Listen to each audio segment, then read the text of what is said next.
Jarri goda seenaan hirribni fudhate goda sana keessa xiqqoo akka turteen mootummicha biyya dubbin isa geette akka jarri gaara sana dhuftee sente. Hizbii wali qabee ummata yaafatee daddafa adeemaa jedheetti labsatee wali qabnee firna jarri eennuun seete eennuun jalaa bahuuf miila fageeffatte. Jedheetti labsinaan martuu as garagalte ummanni baay'een isaa ganda keessaa yaatee dhuftee balbala dhaabbattee gaara guutuu marsuudhaani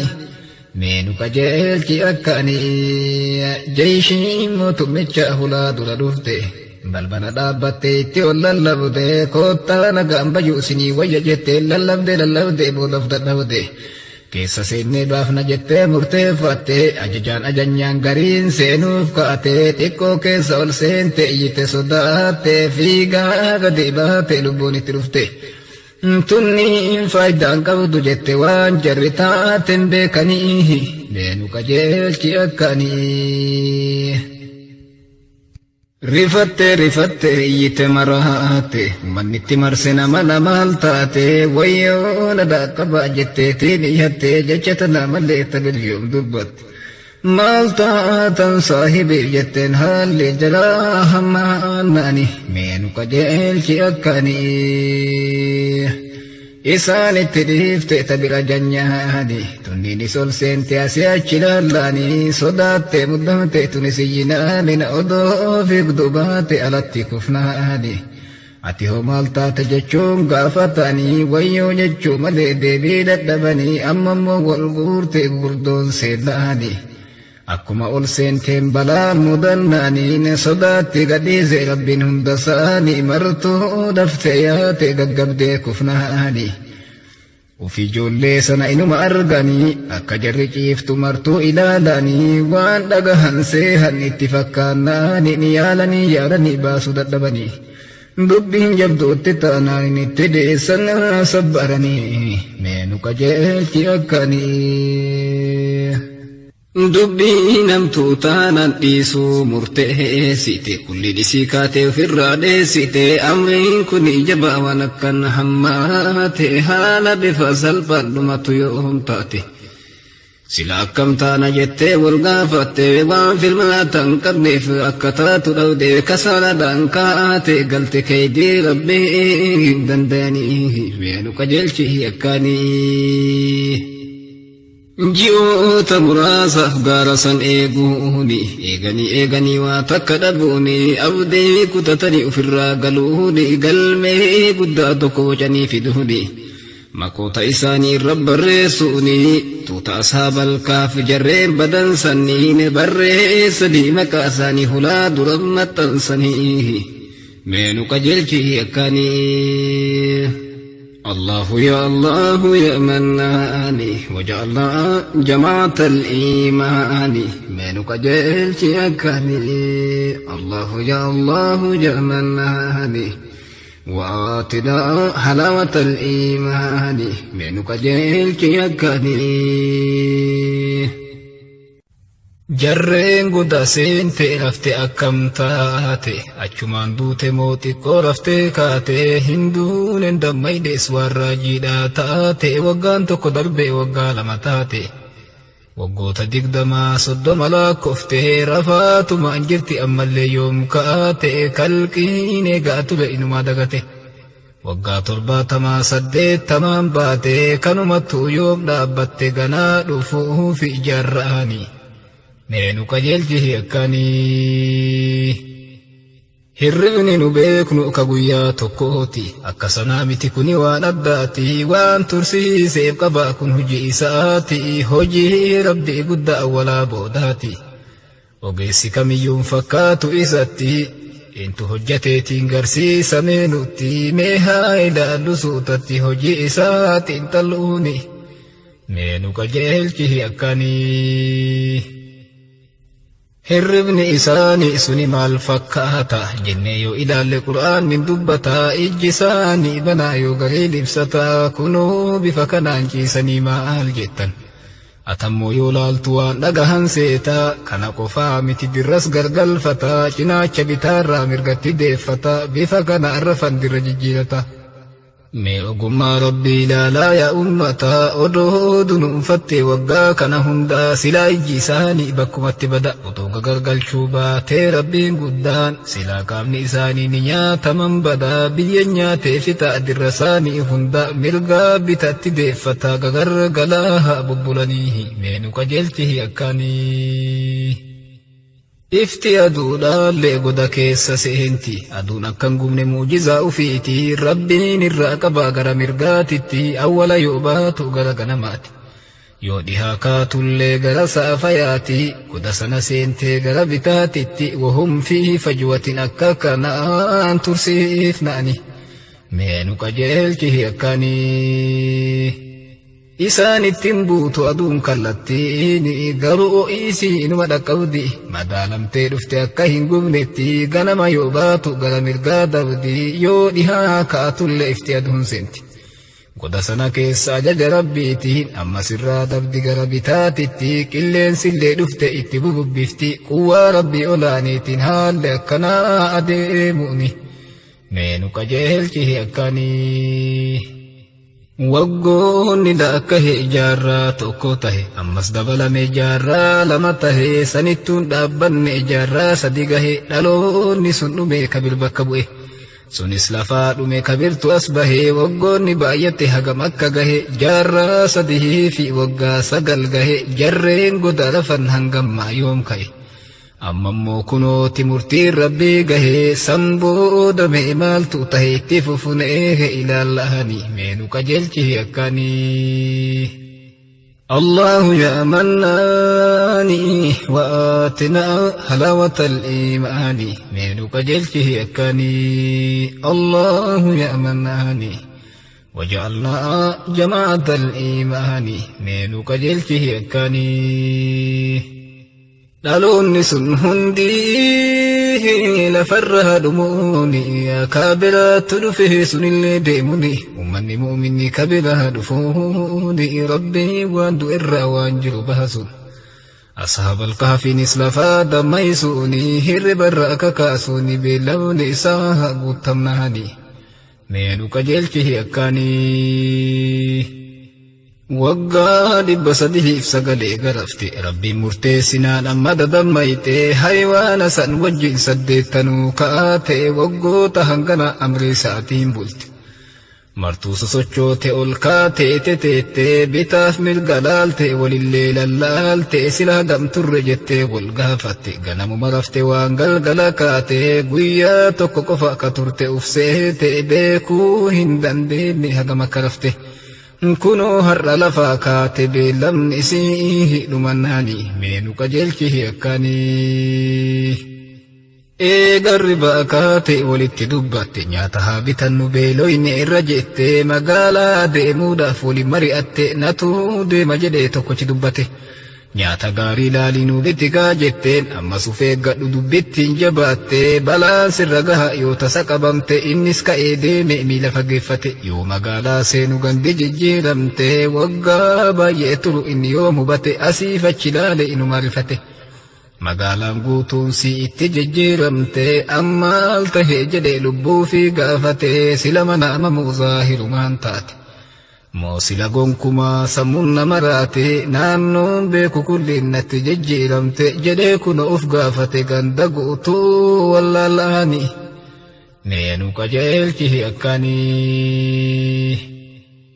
Nyaata bitee fiduuf nam tokko kaanaani deemee karaa gahee ganda wallaalaani asiif achi fiige watakka dhabnaani namaa fi gandillee itti haaromnaani. Waggoota baay'eedhaaf biyyarraa turraanii oliif gadi fiige waan beeku dhabnaani sila abjuudhamu sammuun na deemnaani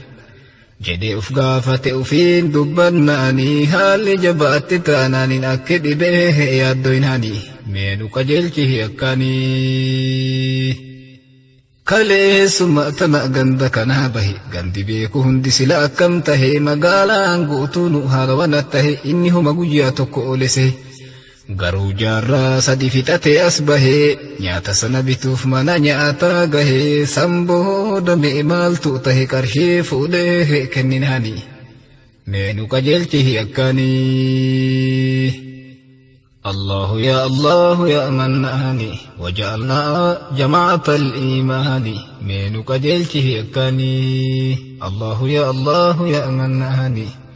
وآتنا حلاوة الإيمان منك جلته أكاني nyaata sana fuudhee qarshii kafalhaani kuni maali jedhe namtichi laalaaniin kaffaltii nyaataati qarshiidha jennaaniin olii gargalchee laalee ajabnaani saahiba ufiitti achi kenninaani mee waan kana laali anana dhibnaani nyaataan bitatuudhaaf tokko kenninaaniin ansaanti makkanaan agarre duraani kanaaf kunoona dhibnaani maalummaa asaa wallaalaani mee nu qajeelchi akkaanii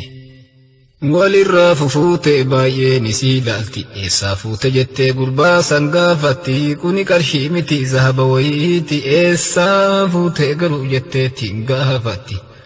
abboo warqii miti kuni qarshii kooti kaleessuma kana fudhadhee baheeti maaliif natti qoostan amma haa deemuuti karaa kona gadhiisaati mi haa deemuu nagayani mee nu qajeelchi akkaanii inni deemuuf kaanaan iyyitee qabsiifte poolisoonni qabde akkaataa gaafatte jennaan homa beeku dhuguma dubbate asiif achi oofte waan gootu wallaalti dubbiin jara dhibnaan mootummicha fiddee biraan geette akkaataa barsiifte qarshiisaa sana sitti agarsiifte dubbiin namuu baay'ee dhibde zahaba seehaa kulliini mee nu qajeelchi akkaanii mootummicha bira qabanii finnaani gaafate mootummaan qarshii ilaalaanii zahaba argattee dhoksitaa jennaaniin bakka irraa fidde hin himta'ammaanii daddafi natti mi waan jiru dhugaanii dubbii jirtu baaftee natti muu baannaaniin rakkoo keessa seentaa dabbii cimaanii malee gassin dhiifnu beekii akkanaanii meenaa himii dhugaadhaanii jedhee mootii hin dubbannaanii mee nu qajeelchi akkaanii gurbaanis waan jiru hundatti himnaani dhugaa jirtu irraa itti dubbannaaniin mootiin biyya kanaa nutti roorrifnaani sababa amantii dhiibbaa nu goonaan maqaa isaa kaase mootii yeroo sanii mana ari'amnee baqannee yaanaaniin kaleessuma tana manaa gabbaanaaniin halkanuma tokko gaara sanbullaani natti jijjiirame kunoo akkaataanii kana kunoo haqiiqaani dhugaa baasee dubbannaani mee nu qajeelchi akkaanii الله يا مناني وآتنا حلاوة الإيمان منك جلته أكاني إيغا قرأتني قد فقهنت ragaa guutuu fide dargaggoon bakkatti hubatanii argan dhugaadha dubbittiin jechuu mirkaneesse malikni biyyaati waggoota hanganaa sila akkamitti bifa kamiin turtan tuni waan raajiiti jedhanii gaafannaan gurbaan hime itti nullee irraan beeknu kun hojii rabbiiti homa guyyaa tokko rafne nuuf fakkaatti kaleessuma rafne har'a dammayneeti guyyaa tokko qofa naaf fakkaataa jirti أنا في يوم قال لي مالهم سنتي في الله لا قدرتي هم تقام بك أني منك جهلته أكاني قوياني سمنا باتني ديمتني بدسنا كيسا نسين سنتني وقاد بسده هراتي بيتني إسنا موهل كنتك جسيتن mootummaa fi jeeshiin hundi yeroo sanii seeraa fi mallaqni isaas guutummaanii martuu akka baddee har'aami zamanii qarshiin nuti amma tajaajilamnuuni isa kanaa miti kanan beeku namni kanaaf dubbiin nu dhibnaani si morminee nu kulliini meenu qajeelchi akkaanii amma yeroo kana mootii biyya sana akka kaanii miti kun ammoo mu'minaa tafakkure ilaale hojii rabbii kenna waan argame kana ummatatti himnan biyya guutuu labse hojii rabbii kenna kunuu ragaan dhufe yoo duunen kaafamna kanuu mirkaneessu amba nama rafna koottaa rabbi itti deebina muujiza isaa ilaa nu'ni meenu qajeelchi akkaanii زعم الذين كفروا أن لن يبعثوا قل بلى ورب لتبعثن ثم لتنبؤن بما عملتم وذلك على الله يسير فآمنوا بالله ورسوله والنور الذي أنزلنا والله بما تعملون خبير يوم يجمعكم ليوم الجمع ذلك يوم التغابن ومن يؤمن بالله ويعمل صالحا يكفر عنه سيئاته ويدخله جنات تجري من تحتها الأنهار خالدين فيها أبدا ذلك هو الفوز العظيم نمو راجفت أجب إلى أهله كدر كرامك وانته والله إيمانا قوتم قلبي أفيا موجز إلهي واحد مداله eegaduuneen kaanuu ni dhabamna malee jedhee warri duraan faallaa garagale hojii kana agarraan baay'een as gargale lamuun taanu akka malee jedhee baay'een deebinaani meenu qajeelchi akkaanii eegaduuneen kaanuu warroonni jettani kunoo dafaa koottaa raajii agartanii jarreen jarraa sadii booda kaafamanii koottaa hinaafina garagaarasanii jedhee gurbaa wajjiin gaara qajeelaanii ummanillee yaa'ee jara hordofnaaniin deemanii dhufanii balbala geennaaniin gurbaan suni jedhee mooticha kanaan meexiqqoo naa obsi hin seennu maraanii adda kan koo seene tani hubachiisaa dursa'anii meenu qajeelchi akkaanii kophaa kan koo seenuutirra filatama jarri hin beekani waan tahe hundumaa suutaan hubachiise waan jiru ittima booda dhuftaniitiin laaltani maruma callifnee yoo seenne marti akkanumaan hirrifatan akka hamaanatuu barsee isa duraanii meenu qajeelchi akkaanii الله يا مناني وجعلنا جماعة الإيمان من قجلته أكاني الله يا مناني وآتنا حلاوة الإيمان من قجلته أكاني jedhee amansiise mootummicha sana goda keessa seene akkaataatti himnaan saahiboota isaa jala jahan sana akkanu yaannee mi akkaatan akkana waggaa kana guutuu ciciifne bakkanaa jedhee itti hime martinuu ajabnaan duuba amma akkam taana waliin jedhan ajabanii neenu qajeelchi akkaanii haala argamirraa erga itti hime shukrii galfatanii rabbii isaan uumeef walit dubbatanii maaltunuu wayyame du'aa kadhatan maulaa maal taaname waan nu hin yaadintuu nurratti argame yaa rabbi hoonu laalime si kadhannaa yaa mannaani meenu qajeelchi akkaanii hizbiin yaa'ee dhufe gaara guutuu marse isaan laaluuf dhufe namuu wal kakaase yoom gadi yaaniif ijasaa babaase eegaa jila kunoo simatuuf wal yaase garuu rabbiin guddaa waan biraa murteesse jara goda sana jaarraa sadi ciise waggaa dheeraa booda ummata garsiise amma ammoo kunoo qadaan jaraa geesse goda sanaa yoom gabbaase kulliin isaanii dhumanii meenu qajeelchi akkaanii ol seene waan jiru jaraaf ibsinaani martuu ajabanii akkaataan dhibnaaniin xiqqoosii turanii martinuu duunaaniin ummannee gaa ture waa takka dhabnaanii maal taate jedhanii goda ol seenanii koottaa gadi bahaa jedhanii waamanii waan jalaa dubbatu waa takka dhaban booda fifiiganii harkaan qaqqabanii yoo ilaalan adaa martinuu dhumanii maal taatan ijoollee hundumtii keessani waggaa kana guutuu nagayaan turtanii maaltu si mudate amma kaduutaniif jedhan kunootti gaddanii hundi isaaniitu dhumnaanii meenu qajeelchi akkaanii wagguu laalan adaa kunoo jarri duute maaltu tahuu qabaa biyyi mari'ate yahudaaf nasaaran wal guurte as baate masjiidicha wahii irratti ijaarte akkuma hadiisaan rasuulli dubbate nagayaaf rahmanni dachiif samii guute irra haa jiraatu akkasuma goote ittakhazuu qubuura anbiyaa'ihim ka jedhu qaraate martinuu ni beeka yoom haarawa taate kun aadaa jaraatii ganamaan baratte akka sanaan goolabamte ashaabal kaaf waa'ee isaanii meenu qajeelchi akkaanii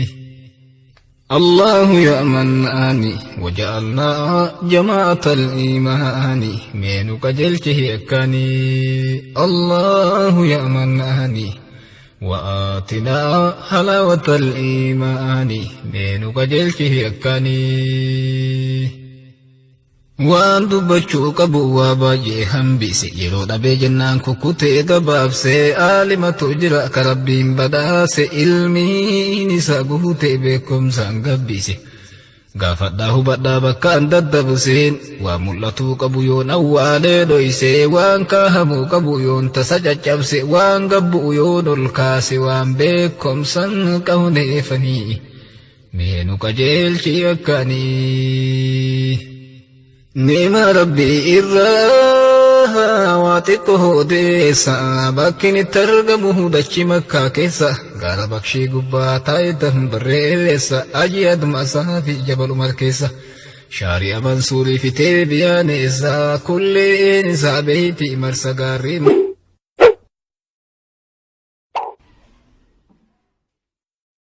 جرّي قد سيدنا نهربني فداتي قد سنة كيساتي كو أكا ترتين